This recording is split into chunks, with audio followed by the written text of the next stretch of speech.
सुरुवातीला आम्ही इथं प्रथम आम्ही आलो होतो तेव्हा इथं एकही झाड नव्हतं अजिबात अजिबात. आणि पाणी फक्त होतं, विहीर होती, पंप होतं आणि शिवाय आम्हाला टँकरनं सुद्धा पाणी इथं पुरवत होती. आम्ही सुरुवातीला आलो त्यावेळेला इथं वनच आणि झाड एकही सुद्धा नव्हतं. वृक्षवल्ली आम्हा सोयरे वनचरे, पक्षी सुस्वरे आळविती.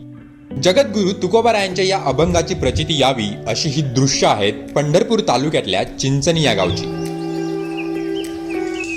गावाचं नंदनवन करण्याचं स्वप्न इथल्या सुपीक मेंदूच्या नागरिकांनी पाहिलं आणि ते सत्यात उतरवण्यासाठी सामूहिक प्रयत्न केले. आज या गावात प्रत्येक व्यक्तीमागं 2 झाडं आहेत. झाडं आम्ही प्रत्येक माणसाचं 1-2 आहेत आमच्याकडं. जास्तीत जास्ती कमी नाही ती. रानात सुद्धा झाडं आहेत आमची प्रत्येकाची. गावात तर आहेच पण रानात सुद्धा आहे ते.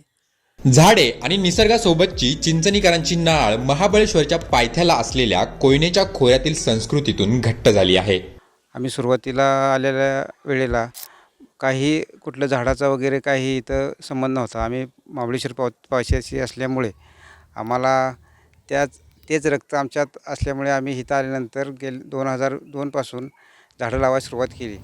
अशी झाडं लावत आतापर्यंत गावामध्ये 10,000 ते 12,000 झाडं आहेत. यामध्ये फळांची, वनौषधी, जंगली झाडे असून काही फुलांची ही झाडं गेल्या आम्ही 2-3 वर्षात लावत आहोत. चिंचणीकरांनी पोटच्या मुलाप्रमाणे वाढवलेल्या झाडांवर पक्ष्यांचा किलबिलाट सुरू झालाय. हे विहंगम दृश्य पाहण्यासाठी पर्यटक या गावाला भेट देतात. पशुपक्ष्यांना त्रास होईल अशा प्रथा परंपरा या गावानं कायमच्या बंद केल्या आहेत. मी झाडांविषयी आणि इथल्या पक्ष्यांविषयी आम्ही भरपूर प्रेम सर्व चिंचणीकराला असून आम्ही गेली 7-8 वर्ष झाले इथं एकही फटकडं वाजवलेलं नाही. तसेच पक्ष्यांना आणि प्राण्यांना कुठला त्रास होईल याची आम्ही पुरेपूर काळजी घेऊनच हा निर्णय सर्व गावकऱ्यांनी एकमताने घेतलेला आहे. चिंचणीमध्ये आज सुमारे 12,000 देशी प्रजातींची वृक्ष आहेत. वृक्षारोपणाचे चांगले परिणाम या गावकऱ्यांना आता दिसू लागलेत. झाडं असल्यामुळे आमच्या गावातील टेम्परेचर उन्हाळ्यात सुद्धा इतर गावापैकी 3 ते 4 अंशाने कमी असतं. तसेच भरपूर पक्षी असल्यामुळे इथली वातावरण शांतता आणि फुलपाखरे एकदम डोळ्याला मनोहक करून जातात. चिंचणीकरांनी प्रत्यक्ष कृतीत आणलेल्या वृक्ष चळवळीमुळे आज या गावची ओळखच झाडांचं गाव अशी झाली आहे.